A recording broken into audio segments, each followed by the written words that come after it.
Steven Dudley, bienvenido a Largo Aliento. Muchas gracias. Steve, te voy a pedir que nos des una clase magistral sobre el fentanilo. Empiezo por preguntarte, ¿qué es esta sustancia? ¿Es un polvo o una píldora? ¿Cuál es su presentación? Normalmente es una presentación en polvo.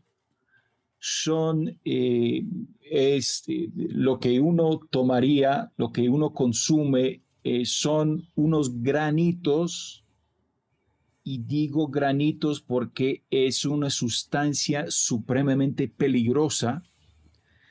Se termina mezclando dentro de otras sustancias o con otras sustancias y más que todo se convierte en una píldora.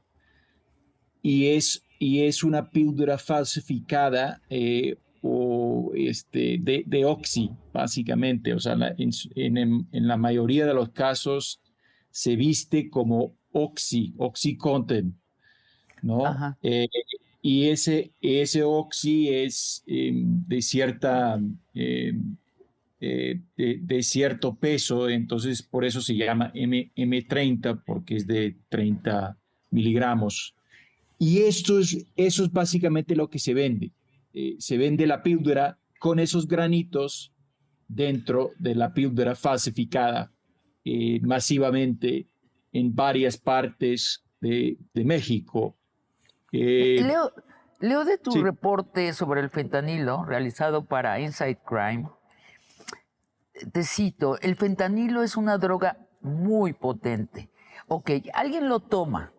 Te pregunta, ¿cómo lo toma? Me imagino que oralmente, pero corrígeme. ¿Y qué le pasa? originalmente se tomaba oralmente y todavía se toma oralmente.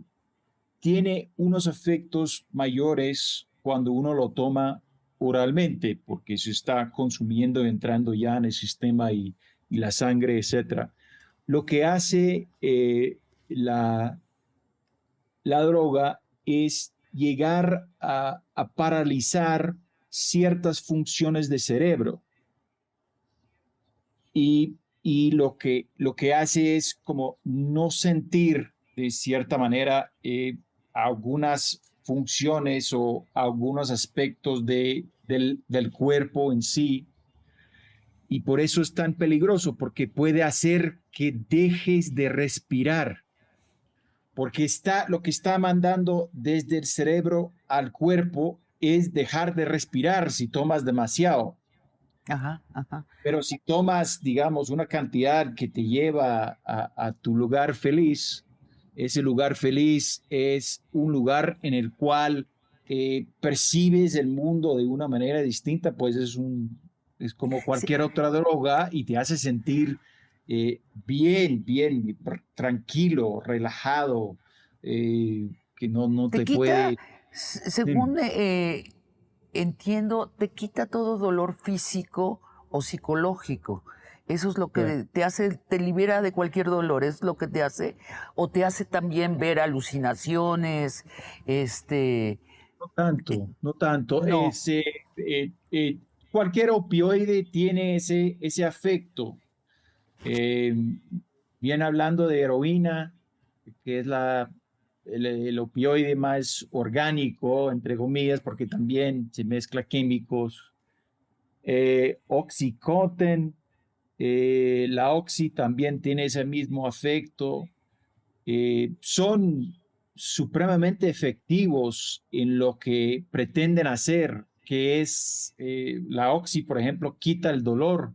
Por eso tanta gente en Estados Unidos comenzó con la Oxy y luego se iba a otros mercados de la manera que se iba restringiendo la venta de la Oxy. Entonces era Oxy o otros farmacéuticos parecidos, luego heroína, que era la fase número 2, y de ahí se iba a fentanilo. Eso era, digamos, el paso histórico de fentanilo. acá en las calles de México corre la leyenda que con una sola dosis que consumas te, te engancha, te vuelves adicto. ¿Es cierto esto? Pues lo que cada droga tendría su rango de adictividad. Es supremamente adictivo. Esta droga es supremamente adictiva. Nosotros estamos haciendo un proyecto en el cual estamos hablando con consumidores y todos dicen lo mismo.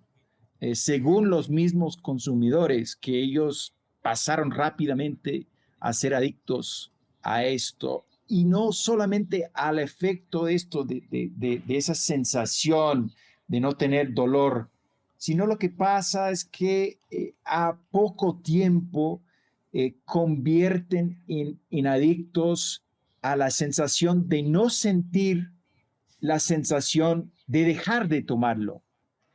Entonces, Ajá, ajá. hace más fuerte esa búsqueda de la droga una vez que uno es adicto, porque uno no quiere sentir lo que es la diarrea, vómitos, náuseas constantes, no puedes dormir, o sea, un sinfín de síntomas que tienen que ver con la separación de la droga.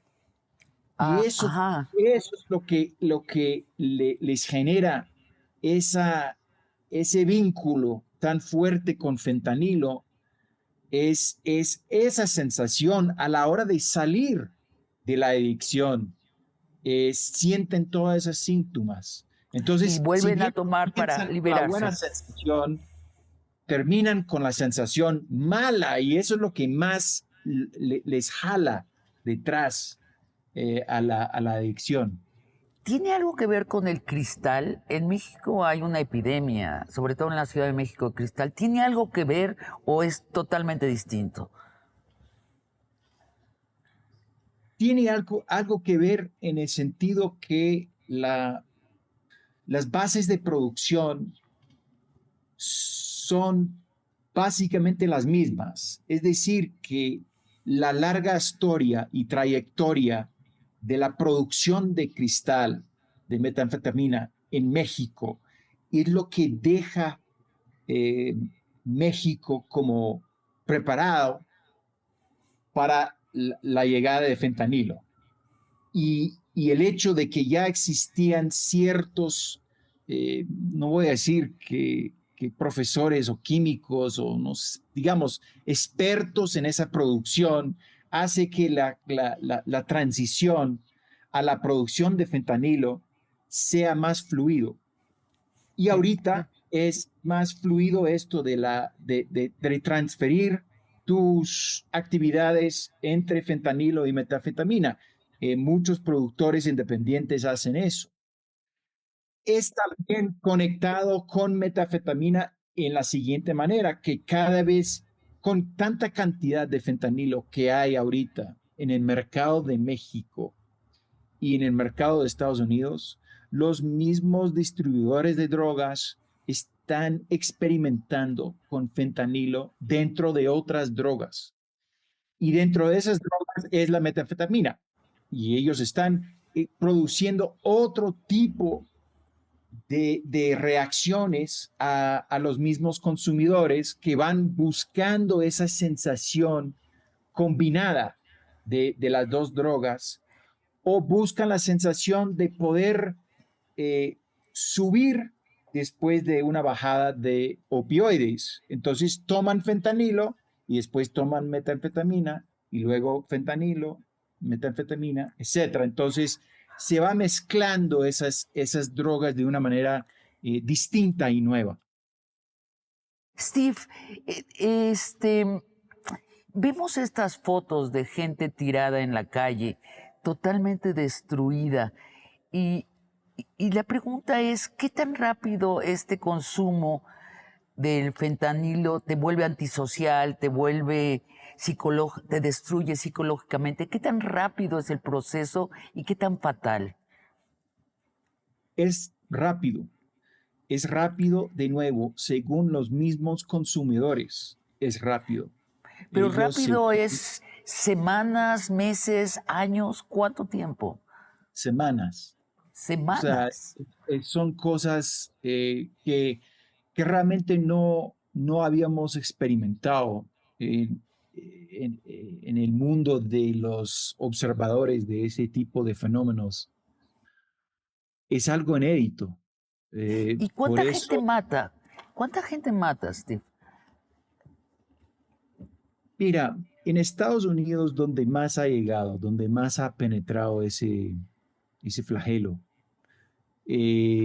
llegó a matar, a matar, a- llegaron las víctimas de sobredosis de fentanilo, llegaron por ahí llegando a 70,000 personas más o menos. Al año. 60, 70,000 personas en su pico. Ahora se está bajando. Se está bajando los números por razones que no entendemos todavía, pero puede que tenga que ver con la forma de consumir, entre otras cosas, porque ahorita lo que están haciendo es fumar, no toman oralmente la pastilla, sino que los ponen en un papel aluminio y ponen fuego debajo y ahí sale el humo y ellos absorban el humo, inhalan y así lo están tomando cada vez más en varias píldoras, o sea, ponen la pastilla, ponen 4 o 5 hasta 20, algunos que pueden consumir más en una sola toma y lo tienen que repetir. Pero como las pastillas son tan baratas ahorita porque hay tanta cantidad, ¿Cuánto no cuesta? ¿Cuánto cuesta? depende del mercado, pero eh, puede costar $3 o $1 o hasta 50 centavos, dependiendo del mercado. Una Una medida de pastilla, una sola consumo. pastilla. Este, este, yo regreso a esta imagen de los consumidores tirados en la calle. De estar en la calle a que te mate, ¿cuánto tiempo pasa? Muy poco tiempo, ¿verdad? No sabemos todavía tampoco, porque lo que nos ha sorprendido también es la capacidad del cuerpo de resistir la cantidad de drogas que se puede tomar. Entonces eh, hay mayor capacidad de tomar de lo que habíamos pensado, que es otra de las posibles razones por las cuales no hay tanto muertos. Y no es que es una cuestión de tiempo eh, de consumir, es una cuestión de la cantidad cuando lo tomas. O sea, puedes tener un, eh, digamos, un bulto de drogas que llegan, o sea, de pastillas que fueron mezcladas de una manera mala, errónea, con demasiada concentrada en ciertas pastillas y con esa cantidad mezclada en ciertas pastillas puede ser la persona tomando esas pastillas y morir. O sea, y puede ser la primera vez que tomas fentanilo. O sea, Sí, no tendría que ser la 50 veces o la sí, sí, 100 sí, sí, veces, sí. nada que ver. O sea, simplemente tiene que ver con la cantidad mezclada. Lo Claro, que presumo también es que los mismos grupos, perdón, solo para terminar ese pensamiento, que sí. los mismos grupos también se han, no sé si consolidado o sofisticado frente a lo que es la cuestión o simplemente están metiendo más drogas en las pastillas también que puede ser parte de la razón por la cual ha bajado el número de sobredosis, es porque ponen menos, pueden ganar Ponen más. menos, ponen menos. Sí, Oye, Steve, mira, leo de tu reporte, la mayor parte de los consumidores están en Norteamérica. Tu reporte es del 2020, según recuerdo. ¿Sigue siendo cierto esto? ¿La mayor parte de los consumidores están en Norteamérica? sí, sí, Sí. En el sí. siguiente bloque te quiero preguntar sobre cómo se distribuye y cómo se produce y si es cierto todavía que China es el mayor productor o México ya tomó ese relevo. Vamos a un corte y volvemos.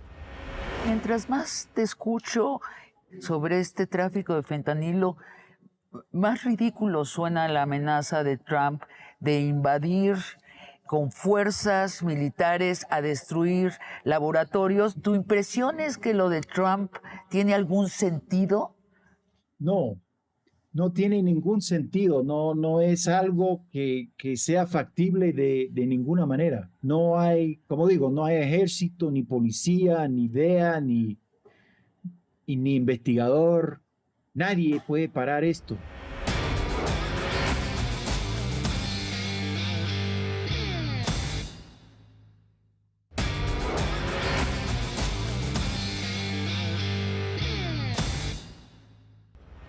Steve, leo de tu informe del año 2023, en efecto, China produce casi todo el fentanilo, sus análogos y precursores en el mundo. ¿Es verdad eso todavía hoy, 2025? Sí, de lo que tenemos entendido sigue siendo la verdad que la mayoría de los químicos siguen proviniendo de la China, principalmente de la China. Eh, siguen llegando, no sabemos exactamente si creemos que todavía directamente llegan a México, o si no directamente, pues pueden pasar por otros, eh, algunos países terceros, pero no muchos, y de ahí se va fabricando o pues haciendo el fentanilo en esos laboratorios clandestinos. O sea, ¿qué llega de China? Para mí no es clara. ¿Qué sustancia llega a China y qué sucede en los laboratorios de México o de Estados Unidos o de Canadá? Pero, ¿cuál es el proceso de producción? En un principio, China hacía el fentanilo. Completo. No había prohibición, entonces hacía fentanilo y hacía los análogos de fentanilo en China mismo, en China misma, y luego se mandaban, y eso era en la época, estamos hablando de 2014, 2015, se mandaba la mayoría por correo normal a los Estados Unidos. Es que lo que pasa es que estamos hablando de cantidades De muy pequeñas, granitos. Sí, sí. de granitos, entonces por eso es muy difícil interceptar. A lo largo de los años, la China ha ido regulando tanto fentanilo y análogos como lo que se llaman los precursores químicos, que son los químicos que te hacen fentanilo.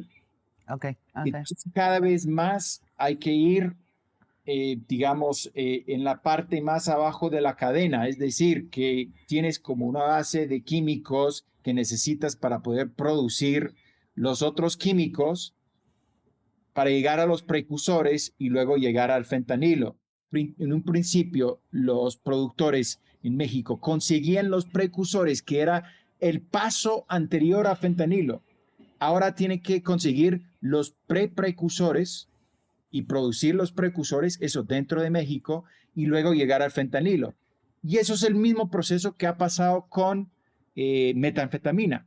Bueno, pero Ellos, ¿por qué no lo hacen en Norteamérica directamente, en los laboratorios de Norteamérica? Porque sí ingresan sustancias los chinos a Norteamérica.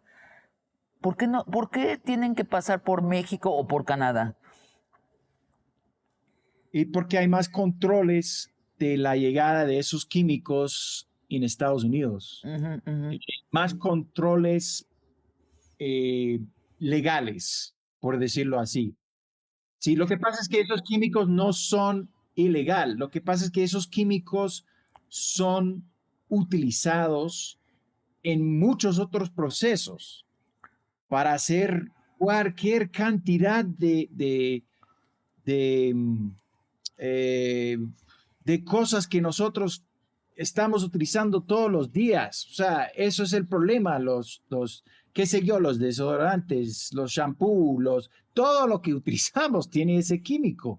Entonces, para poder controlar el flujo de esos precursores y los precursores, porque eso es también lo que ellos están utilizando para poder producir el fentanilo. Es muy difícil, porque ahí tendrías que parar todo el movimiento global de químicos. Ujú. Y el lugar más grande de producción de químicos es ¿dónde? Es la China. Entonces, ¿cómo vas a paralizar esa industria? No puedes fácilmente controlar ese flujo porque es parte del flujo de la economía global.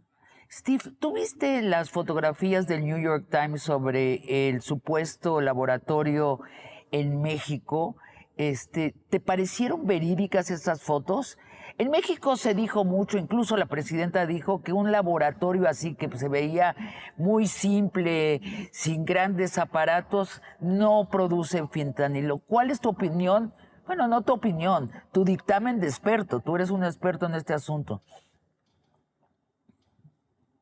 No, yo no he ido a un laboratorio de fentanilo, así que yo no puedo decir si era de fentanilo o no, pero sí he visto fotos y las fotos no parecen iguales de lo que vimos en las fotos del New York Times, pero yo no puedo decir, yo no sé, es que hay tres maneras de hacerlo, hay varias maneras de producir fentanilo. Lo que sí es cierto sobre fentanilo es que es más sencillo producir fentanilo que es producir metanfetamina, Ajá, curioso. infinitamente más sencillo. Ahora te Entonces hay que pregunto tomar una en cosa. cuenta eso. Tú estás diciendo, o sea, todos los caminos dan a China, en el caso del fentamina como origen. ¿Por qué Trump no invade China en lugar de amenazar a entrar a invadir México? Te lo estoy preguntando un poco irónicamente, es muy difícil que invada China, pero ¿por qué la lucha no es contra China? ¿Por qué se mete con un intermediario relativamente pequeño que es México? ¿Tiene razón Trump en su estrategia o no te parece? Bueno, en primer lugar, no creo que nadie vaya a invadir a nadie, pero bueno, dejamos esto al lado un momentico, pero porque realmente porque estamos hablando de esa cantidad que estás intentando interceptar. Es que no, es imposible. Una invasión no hace nada contra ese flujo, contra el flujo legal de químicos, ni contra el flujo ilegal de esos granitos. Ningún ejército, ninguna invasión, ninguna policía. O sea, el punto de drogas sintéticas es que no los puedes parar. Tienes que repensar cuál es tu estrategia. Entonces, eso para comenzar. Y luego, esos son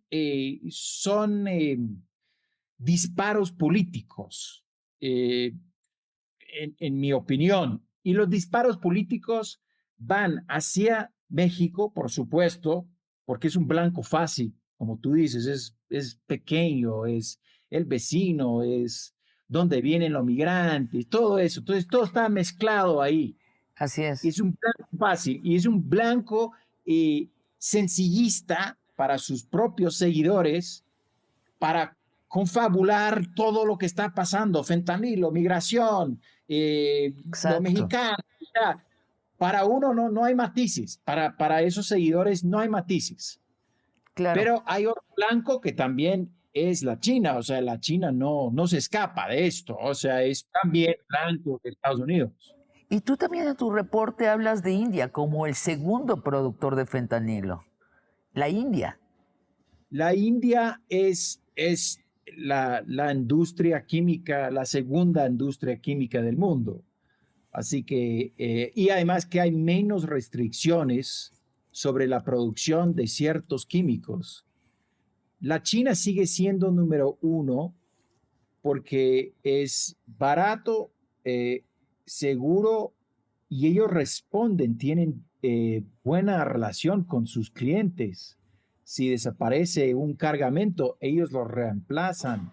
Y entonces sí, bueno, barato y ellos responden.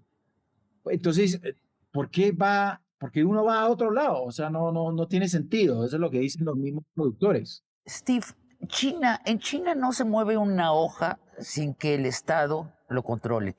La gente que comercia con empresas privadas chinas sabe que eso es una ficción. El Estado está controlando todas las empresas, mayor o menormente, pero nada se mueve de China y nada sale de China ni entra a China sin que el Estado controle. No hay una voluntad aparentemente en China de parar el flujo del fentanilo. Mira, yo no estoy tan seguro que no hay nada que se mueva sin el buen aval de, digamos, del Partido Comunista desde arriba. Yo creo que hay niveles y hay niveles. Lo que nosotros hemos descubierto, incluso con investigadores en la China, es que es una producción de químicos que es relativamente pequeña, no representa una economía grande para nada. Estamos hablando de 20 y 30 mil millones de dólares en una industria que es de 15 mil millones de dólares. Una industria Así que química, para una industria la química. industria química en la China vale 15 mil millones de dólares. Ah, caray. Entonces, y estamos hablando de unas ventas chiquitas de químicos que pueden llegar a, por mucho, 40 millones de dólares. ¿De Nada que ver. verdad? ¿Quién va a prestar atención a eso? Entonces, no es tanto la cantidad también, es como un problema para ellos, es un problema menor. O sea, no van a prestar atención a esa economía tan chiquita. A ver, Steve, entendí bien. Dices que todo el negocio del fentanilo produce una ganancia de 40 millones de dólares. En la China, los que están vendiendo químicos son 40 millones de dólares.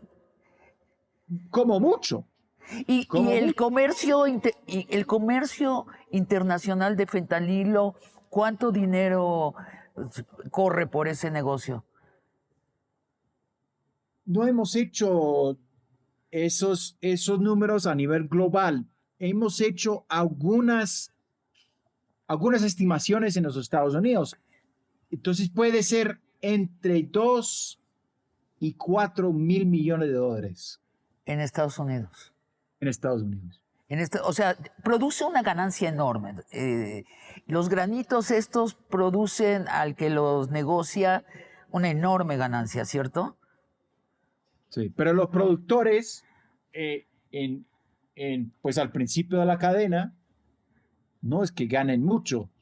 Y además que ellos en sus cálculos, ellos también están calculando hasta qué punto están dentro de la ley de la China.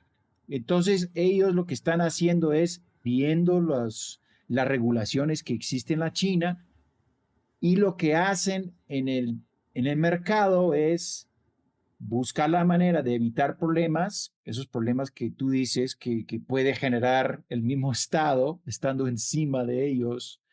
Ellos buscan la manera de evitar esos problemas también y venden lo que está permitido vender y venden incluso a veces con esos químicos las recetas y la infraestructura necesaria para poder producir el mismo producto. Entonces puede ser parte del paquete. El paquete son los químicos, la receta, más la infraestructura, el equipo.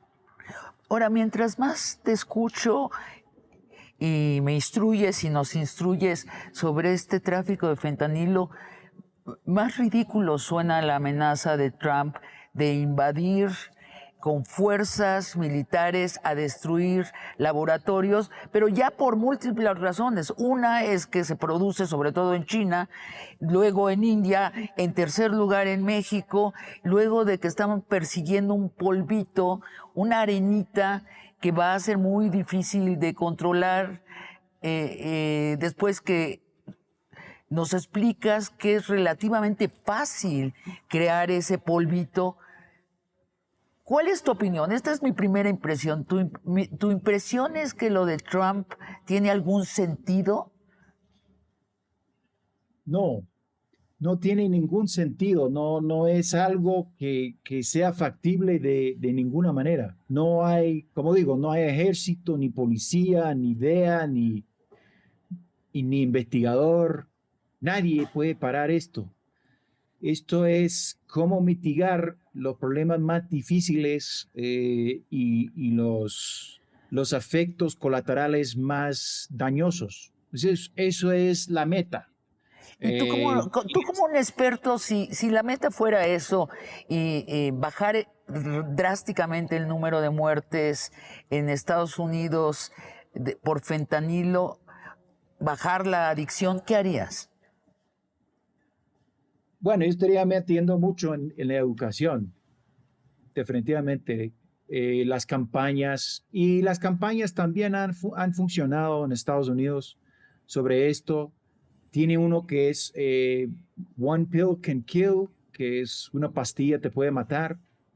Eh, y tienen también una distribución masiva de Narcan, que es, ¿cómo se llama? Naloxona en español. Es un método de revivir cuando el cerebro te duerme el cuerpo y estás muriendo, entonces metes eso, el remedio que lo puedes meter en la nariz, básicamente, y se hace por un lado y luego por el otro, y revive el cerebro. Eh, y eso ha funcionado también porque hay una distribución masiva de eso. Eso no está permitido en México, que es absurdo. Debería Eh, permitirse, obviamente. por supuesto, obviamente. Ahora, eh, Steve, a ver, en México la retórica oficial es que los gringos tienen un problema con el fentanilo y nos están echando la culpa y que en México no tenemos casi ese problema. ¿Es verdad esto? ¿Casi no tenemos el problema o también tenemos un problema de fentanilo, de consumo? nada que ver con Estados Unidos, o sea, no vamos a exagerar.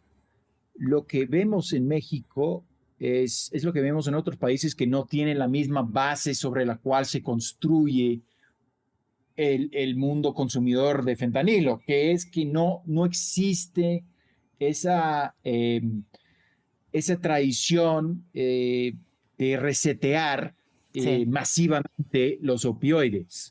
Y Ujú. eso es la base sobre la cual se construye esa, eh, ese mundo consumidor. No tiene afortunadamente México y la mayoría de los países del mundo no tienen esa costumbre que tenemos nosotros en Estados Unidos de resetear demasiado los opioides, que eso fue la causa principal Ujú. de la crisis que vivimos.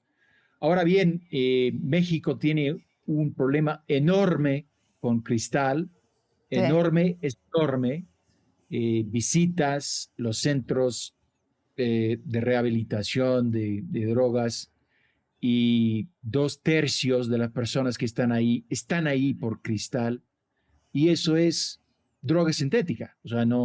no es fentanil, pero está en la misma, digamos, está en la misma categoría de que la base son los mismos químicos o son químicos, se produce en esos eh, laboratorios clandestinos, etcétera, etcétera. Entonces, puede que haya un problema en el futuro, pero hemos visto y hemos estudiado esta problemática que sus ejes centrales están ahí en la frontera con Estados Unidos, que tiene sentido también por ser corredores principales o flujos del fentanilo que se produce en México y por estar cerca de Estados Unidos donde está la mayoría de esas drogas. Así que eso tiene sentido.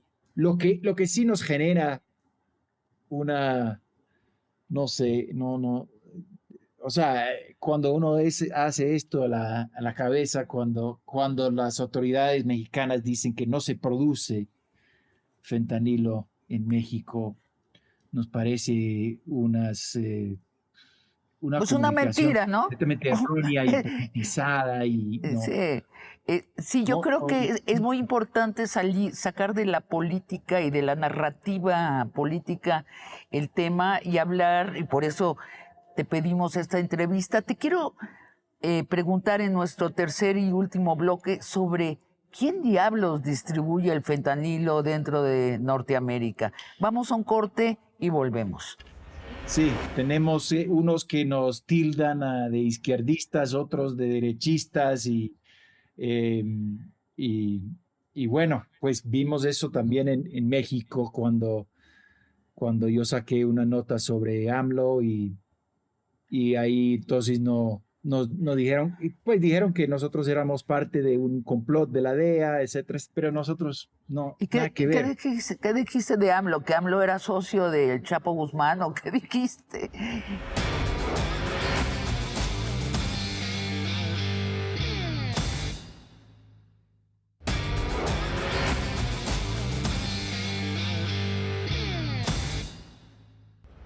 Steve Dudley, leo de tu informe del 2023. El hecho de que el fentanilo sea tan potente en pequeñas cantidades significa que existen menos riesgos en el proceso de producción y de transporte y aún así genera altos rendimientos. ¿De qué tan fácil es distribuir el fentanilo? ¿Cómo se hace? ¿Van en coches? Nos dijiste inicialmente que se mandaba por correo de China. ¿Cómo sucede hoy en día? En un principio se mandaba por correo, hoy en día es un poco más complicado porque se han puesto regulaciones encima de ciertos tipos de químicos y el movimiento de los químicos están más por encima de eso. Lo que sí es claro para nosotros es que aunque se habla de dos cárteles grandes que, entre comillas, controlan toda esa producción y distribución, es claro para nosotros que hay muchísimos grupos e individuos que no tienen nada que ver en el día a día con esos cárteles. Eso no quiere decir que esos cárteles no estén metidos en el transporte. Principalmente su función principal es cuál? Es comprar en grandes cantidades en México, agrupar esas cantidades y mover esas cantidades a la frontera y cruzar la frontera. Eso es su función principal, la función principal de esos cárteles. Pero alrededor de esos cárteles hay un montón de individuos y otros grupitos que no tienen, que no se levantan y ponen un uniforme en la mañana y dicen, yo soy parte de tal cártel. No, ellos trabajan independientemente. Hablas del cártel de Sinaloa y el cártel de, ¿cómo se llama? Nueva Generación de Jalisco, Jalisco. Ahora, sí, esta es la entrada desde el sur hacia Norteamérica. sí. Creo entender que hay otras entradas. Deben, por las dos costas debe también entrar el fentanilo y también desde Canadá, ¿o me equivoco? La mayoría de fentanilo entra por la frontera sur con Por de Estados Unidos. México. ¿Y Sí. quién lo distribuye? Eh, ya nos dijiste, hay muchos agentes libres en pequeño, pero estos narcos mexicanos son los que personalmente van a un pueblito en Arkansas y venden allí el fentanilo. A mí me parece como muy improbable. Debe haber No, muchísima gente involucrada. no, Y ellos si son se los puede transportar mayoristas. en una bolsita Sí. cantidades que producen mucho dinero, me parece muy difícil de imaginarme a unos narcos mexicanos recorriendo Estados Unidos para llegar a Arkansas. Sí, no, ellos son los mayoristas. Y yo estaba hablando de la parte de producción y luego la parte de distribución, pero Sí, en grandes cantidades cruzando la frontera. Una vez en la frontera, van vendiendo como mayoristas, los mexicanos son los mayoristas Y debe y haber venden bodegas todos los productos mayoristas. de eso. Ajá. Exacto. Y ya hay cadenas más chiquitas de distribución dentro de de esas ciudades en los Estados Unidos. Si estamos hablando de Kansas o Atlanta o Nueva York, esas cadenas son sui generis. O sea, si estás ahí en la parte cerca de Massachusetts, puedes estar hablando de grupos de dominicanos que están metidos en eso. Si estás en Los Ángeles, puedes estar hablando de otros que están manejando eso. O sea, hay un sinfín de posibilidades una vez que estás en los Estados Unidos.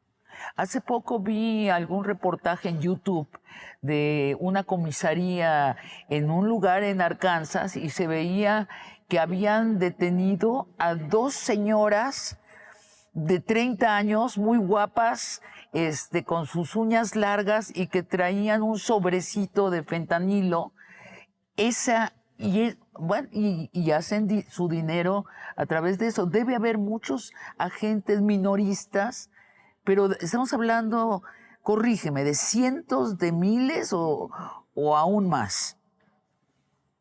De los que están De los vendiendo en la minoristas. calle, Sí, sí, sí, sí. de los minoristas, no sé, depende cómo califiques los minoristas, pero lo que te puedo decir es que la mayoría de las personas que están encarceladas por Ajá, traficar drogas sobre su persona de México a ajá. Estados Unidos, la gran mayoría, más del 90%, son gringos, son ciudadanos gringos. Y luego dentro de Estados Unidos es lo mismo, son gringos, muchos de ellos que son los minoristas también consumen. Entonces yo no sé si a ese punto soy minorista o mayorista, pero tengo una cantidad significativa Ujú, ujú. y yo tengo una pequeña red y muchos de esa red pueden ser también consumidores. Entonces yo utilizo esa red que existe allá. No tiene nada que ver en ese momento, nada que ver con cartel de Sinaloa, ni Jalisco, ni mucho menos. O sea, estamos hablando de 4 o 5 pasos después de que los grandes cárteles ya vendieron esos bultos. Las agencias de seguridad norteamericana barrieron con las redes terroristas islámicas dentro del territorio norteamericano en cosa de 5 años. ¿Cómo es posible que no puedan barrer con los mayoristas del fentanilo? A mí no me cabe en la cabeza. Tienen las agencias de seguridad más poderosas del planeta. ¿Por qué no pueden parar la distribución dentro del territorio norteamericano? Bueno, lo que te puedo decir es que mucha gente cae presa Así, por traficar drogas en Estados Unidos. O sea, ese es el país donde más cae gente por traficar drogas. Entonces, no sé si podemos decir que no caen los grandes ni mayoristas ni minoristas. Lo que te sí puedo decir es caen. que una gran cantidad de personas, o sea, per cápita, o sea, ¿quién más tiene? O sea, Rusia tal vez tiene más presos que Estados Unidos, pero per cápita nosotros tenemos una gran cantidad y una gran cantidad de ellos están ahí por drogas. Así ¿Sabes que, no sé, sabes o cuál es sea, la cantidad? escucho mucho ese argumento, pero digo, Sí. oh, a ver, Bueno, ustedes han mirado, o sea, no sé si son más de 2 millones ahorita, pero es una gran cantidad de personas que están encarceladas en Estados Unidos. dices en tu informe, el gobierno de México todavía no percibe el fentanilo como un asunto importante y no ha asignado recursos significativos para identificar los principales promotores de este comercio dentro de sus fronteras. Eso parece que va a cambiar. Es más, parece que ha cambiado los últimos meses. ¿Qué percibes tú? No sé, me gustaría pensar que cambiara, pero no lo tengo claro todavía. O sea, hay algunos señales, pero hay otros señales que son muy malos, o sea, en el sentido de seguir insistiendo que no se produce. o de matizar eso. Se están produciendo fentanilo allá, y hay que aceptarlo. Hay un problema un problema, no es un gran problema de consumo, pero sí hay un problema de consumo, más que Sí. todo de cristal, pero hay un problema de consumo y están intentando aplastar también esa información. No entiendo por qué, o sea, no entiendo la razón por la cual quieres aplastar un problema social y un problema también que tiene costos para el sistema de salud y otros costos para la sociedad.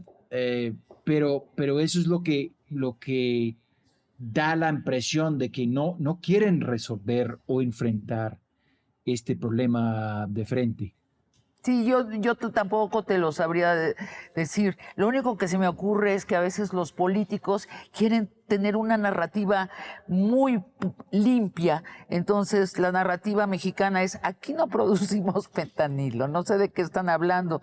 Sí, a mí también me parece absurda, sobre todo cuando sí se está produciendo y las pruebas están siendo publicadas. Yo no sé si el reportaje del New York Times es ficticio o real, pero he visto otros reportajes y son bastante creíbles. Y Sí, pronto, además, la prensa mexicana se va a meter al tema y va a sacar las fotografías reales. sí. Steven, tú te dedicas a la investigación eh, del tráfico de fentanilo, de otras drogas. Explícanos qué haces ahora en Quito, Ecuador. Nosotros hicimos el año pasado dos proyectos, dos informes sobre Ecuador que para nosotros eran importantes porque demuestran cómo se ha desarrollado el crimen organizado aquí en el país. Uno era sobre las cárceles, que terminan siendo el epicentro de actividad criminal aquí en Ecuador, y el otro sobre un municipio que se llama Durán, que queda al lado de Guayaquil y termina siendo un epicentro de actividades criminales y de violencia. Y para nosotros era como un microcosmo del crimen a nivel nacional.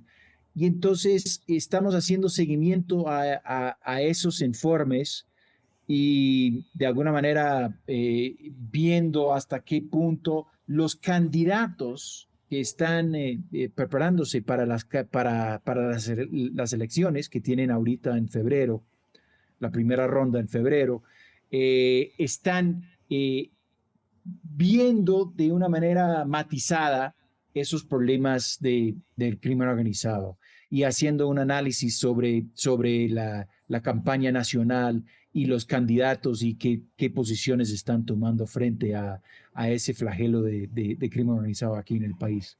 Y esta investigación, como la que hiciste en México, ¿quién patrocina estas investigaciones? Nosotros tenemos patrocinadores varios que son del mundo entero.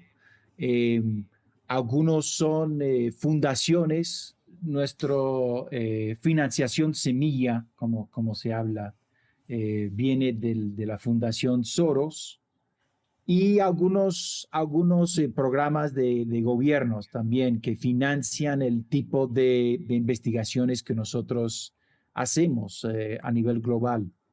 Que les permite estar totalmente fuera de las necesidades de la narrativa de los políticos a ustedes. Sí, en la misma manera que un medio tendría una separación entre financiadores y contenido, nosotros también tenemos el mismo muro, eh, y tenemos total independencia, eh, y eso es lo que nos da una legitimidad, Claro. eh, tanto para ellos como para el público. Nosotros terminamos hablando mal de todo tipo, de todos los partidos, de todos los índoles. Sí, tenemos unos que nos tildan de izquierdistas, otros de derechistas, eh, y, y bueno, pues vimos eso también en México cuando yo saqué una nota sobre AMLO y ahí entonces nos dijeron, y pues dijeron que nosotros éramos parte de un complot de la DEA, etcétera, pero nosotros no, ¿Y nada que ver. qué dijiste de AMLO? ¿Que AMLO era socio del Chapo Guzmán o qué dijiste? No, nosotros en la misma temporada que salió lo de ProPublica y Deutsche Welle, nosotros también sacamos una versión de la misma historia, básicamente, sobre la investigación de la DEA de la campaña de 2006 de AMLO. Y, y era, y era parte de ese escándalo, entre comillas, en el cual AMLO nos tildó, y los demás también, de ser parte de un complot de la DEA. Bueno, pues así, esta es la suerte de los investigadores de la realidad. Steven, espero que no sea la última vez que hablemos y que nos vayas educando más dentro de esto del trasiego de las drogas, que creo que lejos de disminuir, nos estamos adentrando en un siglo donde se van a consumir más y más y más, como si no soportáramos estar con los 5 sentidos en la realidad. Te agradezco mucho esta conversación de largo aliento y pronto te pido que nos des otra clase magistral. Gracias. Muchas gracias, muy amable.